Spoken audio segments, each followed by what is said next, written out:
pessoal, seja bem-vindo ao nosso podcast IPEM Pode Sim. Eu me chamo Raide Machado. E eu me chamo Edson Moreira. Hoje estaremos aqui para trazer para vocês temas importantíssimos relacionados à graduação, pós-graduação, que eu tenho certeza que vocês vão gostar.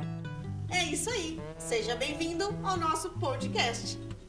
Em nosso podcast de hoje, vamos esclarecer dúvidas sobre a graduação. Nada mais, nada menos que o Edson Moreira para esclarecer todas essas nossas dúvidas. Então, Edson, como tu és mantenedor de 3 polos da Universidade Cruzeiro do Sul, aqui de Caxias, me explica qual é a finalidade dos polos. Então, a Universidade Cruzeiro do Sul é uma universidade hoje que ela está em todo o Brasil. Tem mais de 1.600 polos no Brasil todo. A finalidade dos polos é estar mais próximo ao nosso aluno, ao nosso cliente. Em Caxias do Sul nós temos um polo no centro, que atende basicamente 70% da cidade de Caxias do Sul. Temos um polo no bairro Kaiser, atendendo mais aquela região ali do aeroporto. E também temos um polo na cidade de Lajeado. Eu acho que é uma dúvida de toda a audiência, praticamente. Qual é a diferença entre faculdade e a universidade? Bom, toda instituição de ensino superior, normalmente ela começa como uma faculdade. É o primeiro degrau até ela se tornar uma universidade. De faculdade, ela passa depois a ser um centro universitário, até ela se tornar uma universidade. A faculdade, normalmente, ela atende algumas áreas bem específicas. Por exemplo, faculdade de Direito, faculdade de Medicina, faculdade de Administração. Ao longo do tempo, ela vai colocando outros cursos no rol dela. Ou seja, ela vai colocando cursos de veterinária, por exemplo, cursos na área de engenharia, até ela passar a ser um centro universitário. Quem faz essa passagem de bastão de faculdade para centro universitário é o próprio MEC, com as avaliações do MEC. Ao passar do tempo, quando ela tem um rol maior ainda de cursos e já começa a desenvolver cursos relacionados a mestrados, a doutorados, ela passa também a ser classificada como universidade.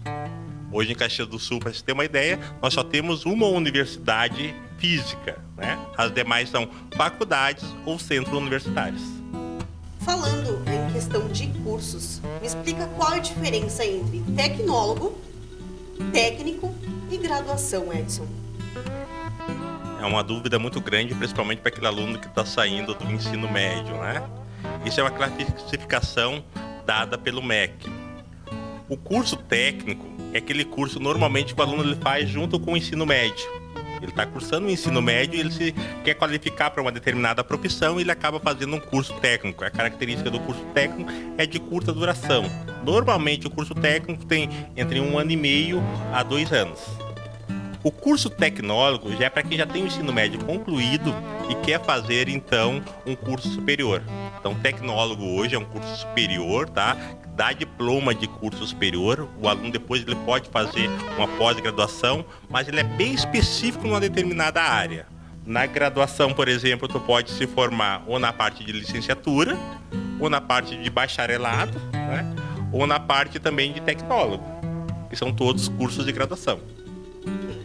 Técnico, por exemplo, nós temos o técnico de segurança do trabalho, técnico em mecânico, técnico eletrotécnico, né? Técnicos em enfermagem, são aquele aluno que durante o ensino médio ele pode cursar o técnico, ou assim que ele concluiu o ensino médio também ele pode estar fazendo 2 anos e se qualificar como técnico.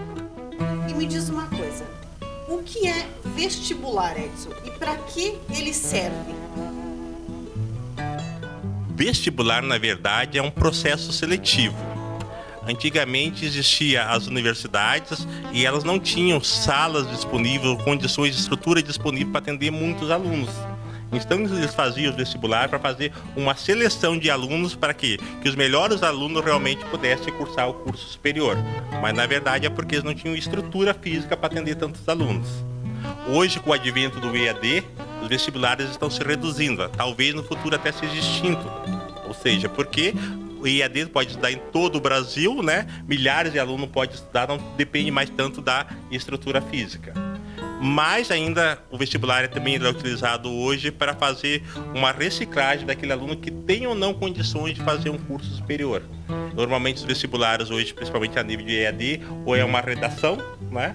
onde a gente vê se o aluno ele sabe argumentar, se ele sabe realmente escrever, se ele sabe interpretar um texto, porque o ensino EAD depois vai exigir isso dele. Então, é uma seleção para ver se ele tem condições de dar andamento no curso superior. Edson, eu tenho uma dúvida particular, que acredito que seja do pessoal que está em casa nos assistindo também. Qual é a diferença entre especialização, MBA, pós-graduação e mestrado? Realmente essa é uma dúvida que todo mundo pergunta. O aluno que está sendo no ensino médio tem essa dificuldade de entender e o aluno, às vezes, que está fazendo uma graduação também tem essa dificuldade. Quando você termina uma graduação, por exemplo, a administração, uma engenharia, toda a formação acadêmica que você for fazer depois se chama pós-graduação. Mestrado é uma pós-graduação, doutorado, MBA são pós-graduação, tá? Então, as pós-graduações elas se classificam assim, em especialização. O que é especialização? Normalmente, tu fez uma graduação na área da saúde, tu quer se especializar, por exemplo, em cardiologia. Você vai fazer uma especialização. Normalmente dura entre um ano e meio essa especialização. Mestrado. Você quer seguir uma carreira mais acadêmica, né? Então você vai voltar-se à pesquisa. Então o mestrado também é uma pós-graduação relacionado e classificado pelo MEC como título de mestre. Doutorado é um plus a mais do que o mestrado, dura em torno de uns 4 anos também, classificado pelo MEC, onde você ganha o título de doutor. A maior dúvida que o pessoal tem é entre o que é a MBA e o que é o mestrado acadêmico, tá? MBA é um termo usado em inglês, que é um mestrado relacionado à área de administração. Então, normalmente é um mestrado profissional para quem quer atuar na área de administração, ocupar cargo de gestão. Por exemplo, tem MBA em gestão de pessoas, MBA em finanças, MBA em lideranças, ou seja, está voltado à área basicamente de administração para ocupar alto escalão de gestão. Normalmente quem faz essa MBA é um profissional que já está há tempo numa empresa e está galgando algo a mais, ele busca fazer a MBA. Quem quer seguir um rumo mais acadêmico, trabalhar com pesquisa e evoluir, dando aulas, principalmente no nível superior, ele vai buscar então um mestrado, que tem forte iniciação à pesquisa. E depois, quando ele quer realmente se aprofundar em determinado tema ou inventar algo novo que até então não existe, ele vai fazer uma pesquisa mais aprofundada e aí ele vai fazer um doutorado, que normalmente doutorado dura em torno de 4 anos. Voltado agora para o ensino superior, me diz, na tua opinião, Edson, qual é o futuro do ensino superior no Brasil hoje? Eu diria que ainda a nível de ensino superior a gente está engatinhando. Hoje nem 5% da nossa população ainda consegue chegar aos bancos universitários, tá? E aí a graduação, principalmente a EAD, ela veio um pouco impulsionar isso. Por quê? Com EAD hoje você pode estudar a partir de sua casa e com valores muito mais acessíveis e não precisa a estrutura de um centro universitário. Ou seja, a tendência é que a graduação de 5% para nos próximos 10 anos aí chegue até talvez uns 10% da população ainda fazendo um curso superior. Porque o país é muito grande, nós temos hoje mais de 200 milhões de pessoas no nosso país. Então, assim, as universidades estrangeiras estão vindo para o país, as universidades nacionais estão abrindo cada vez mais polos de graduação justamente para atender maior a população. Então, assim, nós estamos gatinhando, então eu diria que nos próximos 50 anos ainda vai ter muita possibilidade ainda de pessoal ingressar no ensino superior. A dúvida de agora é: EAD e semipresencial tem o mesmo valor que a modalidade presencial? O que difere hoje um ensino à distância, que seria o EAD, e um ensino superior? Tem alunos que eles preferem mais fazer um ensino presencial porque ele se adapta mais, ele tem mais tempo, ele tem mais recursos também. Quando eu falo recurso também financeiro e recursos de tempo para estar indo numa faculdade 4, 5 vezes na semana para poder se formar num período ali de 5, 6 anos. Mas a maior parte da população hoje, principalmente no Brasil, ela trabalha. Ela não tem aquela condição, digamos assim, de dispor tanto de recursos ou de tempo para estar indo hoje numa universidade. E aí que o EAD ele caiu com uma luva. Por quê? No EAD você pode estar estudando nos dias e o horário que você quiser, no conforto da sua casa, através de um computador ou através até mesmo de um celular. Às vezes os alunos estudam pelo celular, né? Então, assim, se comparar também a questão de custo, o EAD hoje é em torno de 1/4 de valor do ensino superior. Por que dessa diferença? Por exemplo, uma universidade que tem toda uma estrutura acadêmica, tem professores, tem todo um campus para manter, né? Ele tem que elevar o valor da mensalidade. E já quanto ao ensino EAD, depois que tu montou as suas aulas, as web aulas, uma plataforma, né? Tu pode estar vendendo curso EAD para o mundo todo, né? Porque teu custo físico basicamente é o mesmo.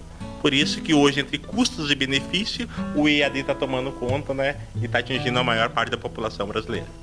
E vale a pena ressaltar também que para tu estudar na modalidade EAD, a tua disciplina tem que ser muito maior do que tu estudar presencialmente. Realmente, tem alguns que dizem assim, eu vou fazer uma graduação EAD porque acho que é mais fácil. Não, realmente na educação EAD você tem que ser mais disciplinado. Você tem que decidir, eu vou estudar na segunda, quarta, sexta, das 19 às 21 horas. Então, na segunda e quarta, sexta, você tem que estar lá na frente do teu computador realmente fazendo, né? Estudando realmente o que você se comprometeu a fazer. Claro que na educação presencial se obriga porque o professor está lá e depois não tem mais como tu repetir aquela aula. Então tu se obriga a estar lá naquele dia, porque se perdeu aquele conteúdo, tu vai ter que correr atrás, vai ter que pesquisar. Na graduação EAD, se naquele dia, naquele horário você não conseguiu, o outro dia você pode repetir aquela aula, refazer ela no período normalmente de 30 dias, você consegue, né, tá cursando as tuas disciplinas. E a pergunta que eu recebo muito: qual é a validade e o peso do certificado? Tem o mesmo peso que o certificado presencial? Quem rege, na verdade, a certificação a nível de graduação e pós-graduação no Brasil é o MEC. O peso é o mesmo, o diploma é o mesmo. Não sai no teu diploma, você fez a educação EAD, você fez a educação presencial. O peso é o mesmo. Até porque o conhecimento, na verdade, é quem busca o aluno. Tem alunos de cursos presenciais que ele vai à aula, ele falta a aula, não se dedica, não estuda, não faz os trabalhos, né? Mas, né, pelo tempo de curso ele acaba se formando. Assim como tem aluno de graduação EAD que todo dia ele vê as aulas, ele busca livro, ele pesquisa, ele vai além do que está na plataforma para ele estudar e ele sai com conhecimento muito maior muitas vezes do que aquele aluno que também faz o ensino superior. Por exemplo, na área do direito. Na área do direito hoje nós temos a prova da OAB. A prova de OAB que vai definir se o cara é um bom advogado, é apto para advogar ou não. E se for fazer provas hoje, tanto no ensino EAD quanto no ensino presencial, eu diria que hoje é 50%, porque o conhecimento depende do aluno querer buscar. O aluno é que tem que ter vontade de estudar, não importa se é presencial ou se é EAD.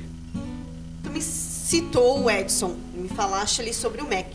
Me explica um pouquinho sobre o que é o MEC e para que serve essa instituição. O MEC é um ministério que foi fundado lá em 1930 pelo então presidente Getúlio Vargas, né? Ele tinha a finalidade o quê? Normalizar a questão de educação no país. Lá em 1930 ele cuidava tanto da parte de educação quanto da segurança pública, né? Hoje o MEC está focado realmente só na educação. Então ele dá as diretrizes básicas para a educação no Brasil. Quem apoia o MEC, na verdade, principalmente nos estados, é as secretarias de educação. Então, assim, a Secretaria de Educação cuida principalmente do ensino médio a nível estadual, a Secretaria Municipal cuida do ensino fundamental e o MEC ele rege, na verdade, a educação em todas essas modalidades. O MEC é que dá o conceito a um determinado curso, se aquele curso tem o conceito 4, 5, né? Que seria a avaliação que foi feita daquele curso para dizer se aquele curso está aprovado ou se não está aprovado.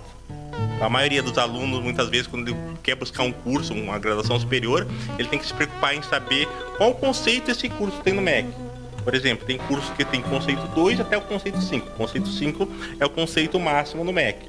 Como é que o MEC determina esse conceito? Ele vai até a universidade, ele avalia a grade daquele curso, ele avalia o quadro de professores, ele avalia a questão da biblioteca, toda a infraestrutura, né, daquela universidade e mais uma prova que ele faz no final do curso com os alunos para avaliar o conceito que aquele curso tem.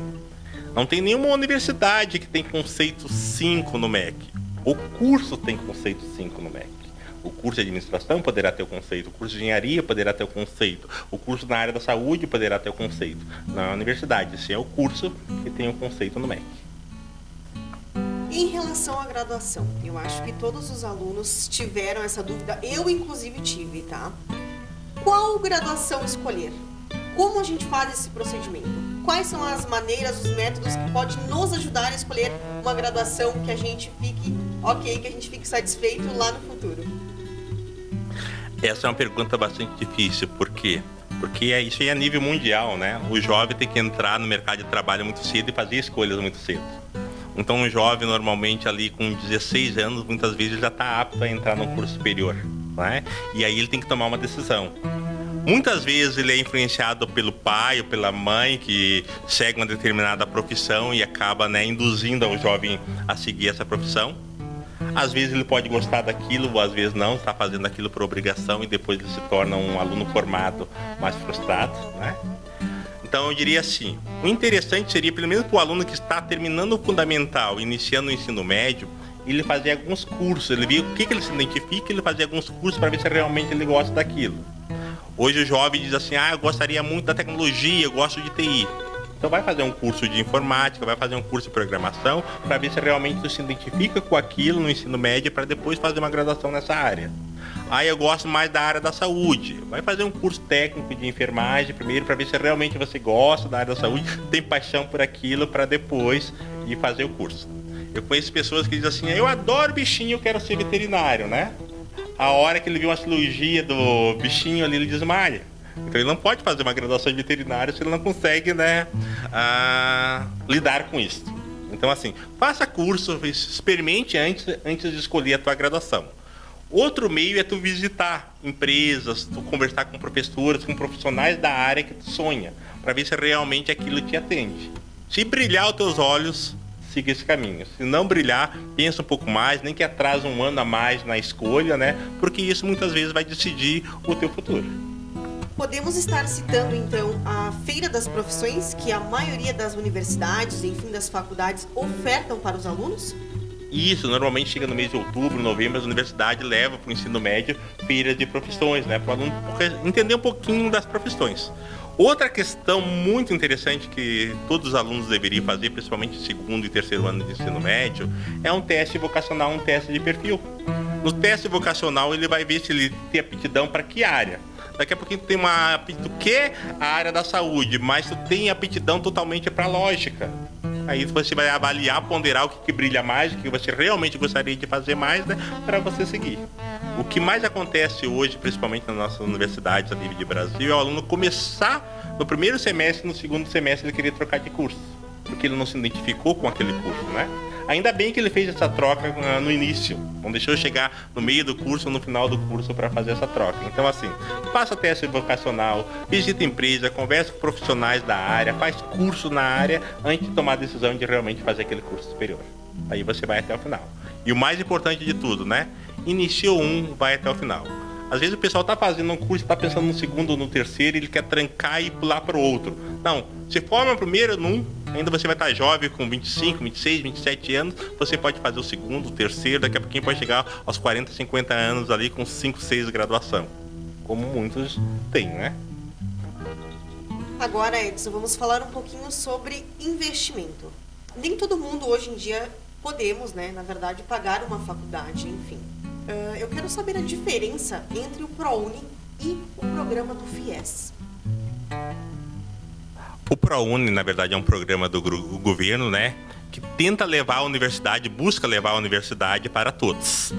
Ou seja, através do ProUni você consegue bolsas para custear a sua graduação, principalmente em universidade privada, onde o valor que você falou de uma mensalidade às vezes é caro. A pessoa quer fazer uma engenharia, que na universidade privada hoje custa em torno de R$2.000 uma cadeira, né? Então o ProUni, a pessoa que consegue ter o direito a esse ProUni, esse benefício do ProUni, ele vai pagar ou 50% ou 100% da sua graduação. Só que, galera, você tem que pensar o seguinte, né? Para conseguir essa bolsa de 50% ou 100% no ProUni, você primeiro tem que fazer o Enem.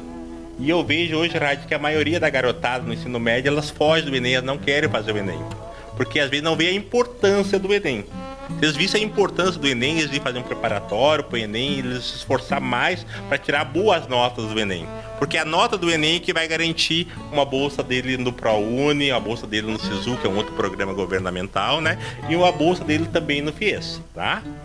Enquanto o ProUni, depois dele formado, ele não precisa pagar, ele não precisa restituir aquele valor para as credoras, já o FIES já é de iniciativa privada, ou seja, você pode pegar um FIES, que é um financiamento estudantil, pelo Banco do Brasil, pela Caixa Econômica, né? Depois de formado, você tem então essa dívida para devolver para os cofres públicos. Por exemplo, 2 anos depois de formado, você começa normalmente a pagar esse FIES, né? Se você levou 5 anos para se formar, daqui a pouquinho você vai levar mais 5, 6, 7 anos para pagar essa dívida então com o governo. Mas são formas, né, hoje que facilitam o acesso ao aluno no curso superior. Eu, na minha primeira graduação, por exemplo, né, eu usufruí do meu FIES. Lá no 3º ano de graduação, eu acabei perdendo meu emprego, estava com um pouco de dificuldade financeira, eu aderi ao FIES, concluí a minha graduação no período hábil de 4 anos e depois eu restituí isso aí, eu paguei o FIES com parcelas realmente acessíveis. Então, esse é o FIES. A dúvida do caxiense. Me explica qual é a relação, Edson, da FSG e da Cruzeiro do Sul. A FSG, que em Caxias do Sul todo mundo conhece como Faculdade da Serra Gaúcha, hoje ela é um centro universitário. Então ela já pulou daquela etapa de faculdade com cursos específicos, que eles começaram com curso só voltado à área de administração. Hoje já tem curso na área do direito, na área da saúde, tem curso na área de engenharias, né? E já foram credenciados pelo MEC como um centro universitário. É bem possível que eles fiquem mais uns 5 a 10 anos como centro universitário, até o MEC aprovar eles como universidade. Para chegar na universidade, claro, eles vão ter que investir mais em pesquisa, mestrado, doutorado, para eles se tornar uma universidade. A Cruzeiro do Sul hoje é o 3º maior grupo educacional do Brasil. Ela já é uma universidade. E com a política de expansão nacional, a Cruzeiro do Sul ela começou a comprar universidades no Brasil todo. E a FSG é uma das universidades comprada pela Cruzeiro do Sul. A Cruzeiro do Sul tem aqui em Caxias do Sul, então, a FSG, tem a Cezuca em Cachoeirinha, tem a Positivo em Curitiba, tem a IP lá no Nordeste e tantas outras, Brás Cuba em São Paulo, né? E tantas outras universidades que eles compraram para eles poderem expandir. Através da compra dessas universidades, né, você também consegue expandir mais polos, né? Porque o MEC ele limita. Por exemplo, uma universidade pode abrir 400 polos, um centro universitário pode abrir, por exemplo, 250 polos, uma faculdade pode abrir mais 150 polos. Então, as universidades grandes para expandir, elas vão comprando outras universidades menores, né, para poder estar abrindo mais polos e gerenciando. Então, hoje a Cruzeiro do Sul ela gerencia grupos de universidade. Então, a FCG hoje faz parte do grupo Cruzeiro do Sul. Me diz uma coisa, Edson. A metodologia EAD, ela é mais facilitada em relação à metodologia presencial? Eu diria assim, estudar EAD hoje é mais tranquilo do que o presencial. Relacionado àquela questão de que no presencial você tem a questão de se locomover até uma instituição, tem a questão de segurança, tem aquela questão também de trabalhos acadêmicos que tem que estar fazendo pesquisas, né? Normalmente um jovem de engenharia, um jovem da área de saúde, ele tem que fazer muita pesquisa, então ele tem muito trabalho extra-classe. Já no EAD, na verdade, se disponibiliza entre 1 a 2 disciplinas por mês, então ele fica mais tranquilo para ele poder concluir as atividades daquelas disciplinas. Enquanto no presencial, às vezes são 5, 6 disciplinas por mês. Então o aluno, normalmente no presencial, ele não tem condições de trabalhar. Se ele trabalhar, ele de se formar em 5 anos, por exemplo, uma graduação de 5 anos, ele vai levar 7, 8, 9 anos às vezes para se formar. Eu conheço gente que tem 9, 10 anos ainda que não se formaram, num curso, por exemplo, de engenharia. Já na educação EAD, como são disponibilizadas 1, 2, no máximo até 3 matérias por mês, ele consegue se organizar mais, ele consegue cumprir aquela atividade. Mesmo que ele não consiga realizar naquele dia, naquele horário, ele pode um outro dia, um outro horário que ele tiver mais confortável, né? Ligar o computador lá e estar repetindo, fazendo aquela matéria quantas vezes ele quiser. Coisa que no presencial o professor não tem como estar repetindo a matéria. Já no EAD ele consegue. Então eu diria assim, é muito da aptidão do aluno. Tem aluno que realmente ele gosta do presencial, ele quer presencial, então faça presencial. Aquele aluno que se adapta mais realmente com o ensino à distância, com o ensino EAD, que se adequa mais ao seu tempo e também ao custo, né? Ele faz então o EAD. Então é muito pessoal de cada aluno. Falando agora em específico da Cruzeiro do Sul Virtual, tá? Qual é a diferença, na verdade, o diferencial, melhor falando, entre a Cruzeiro do Sul e as suas concorrências? Que a gente tem inúmeras aqui em Caxias do Sul, né? Foi feita uma pesquisa em Caxias do Sul, hoje tem mais de 38 escolas de graduação em Caxias do Sul, entre presencial e entre EAD. E para isso, realmente, as universidades têm que se diferenciar uma da outra, né? A Cruzeiro do Sul, uma das vantagens dela, por ela ter mais de 1.600 polos no Brasil todo, é que, por exemplo, você começou uma graduação aqui em Caxias do Sul, se mudou para o Paraná, se mudou para São Paulo, se mudou para o Nordeste, você pode dar continuidade porque vai ter um polo perto de você. Teve alguma dúvida, alguma coisa relacionada ao acadêmico, você vai encontrar hoje um polo no Brasil todo. Outra questão também que o aluno deve avaliar muito é a plataforma de ensino. A Cruzeiro do Sul ela tem uma plataforma chamada Blackboard, a nível mundial, né? Que ela é bastante intuitiva. O aluno que ele entrar na plataforma, ele vai conseguir se achar com facilidade.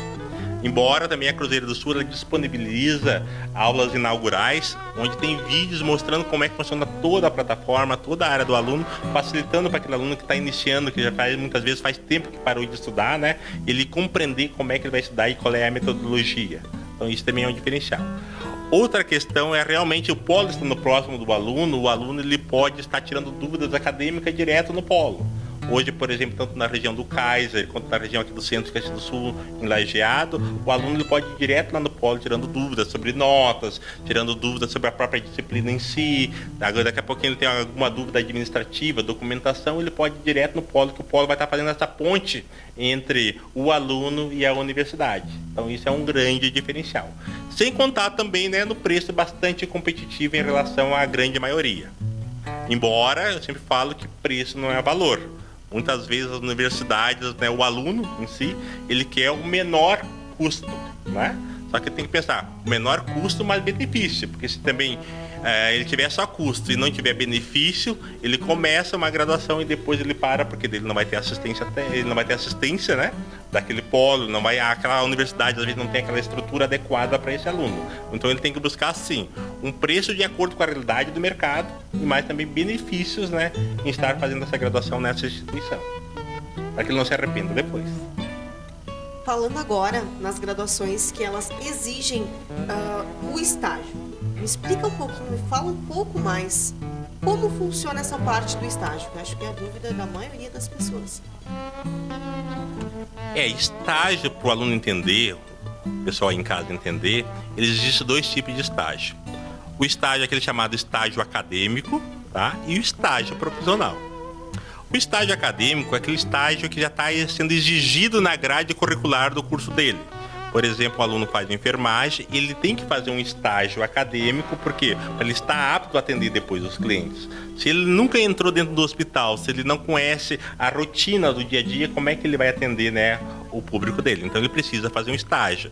A área de engenharias, muitas vezes algumas engenharias têm estágio porque ele tem que entender aquela parte técnica, ele tem que compreender aquilo para poder exercer essa função. Então a maioria das grades curriculares de alguns cursos exige estágio, licenciatura. Tu não pode ser um professor entrar numa sala de aula pela primeira vez já dando uma aula. Então tem os estágios curriculares na área de licenciatura, onde ele fica uns 6 meses, um período dentro de uma escola, entendendo como é que funcionam todos os processos, aprendendo com pessoal especializado, os professores que já são especialistas naquilo, para depois ele exercer da melhor forma possível a profissão dele. E tem também os estágios que a gente chama de estágios profissionais, né? Estágio extracurricular. Por exemplo, tem uma empresa X, ela precisa de um determinado candidato na área de administração, né? E ele precisa, então, ele quer contratar como estagiário, ele não quer contratar via CLT. Via CLT tem todos os encargos trabalhistas, enquanto o estagiário, que ele vai trabalhar, claro, menos turno, de 6 horas ou 4 horas, né? Mas ele não precisa assinar a carteira, ele fica por um período de 6 meses até 2 anos, ele pode ficar na empresa, né, estagiando. Ele está aprendendo com aquela empresa, né, adquirindo conhecimento, mas ele está sendo remunerado também por estar prestando aquele serviço para a empresa. Então esse é o estágio profissional. Então muitos têm aquela dúvida, né? Eu estou fazendo um estágio acadêmico, mas não estou sendo remunerado. Realmente porque tu está ali tendo conhecimento para exercer a tua função.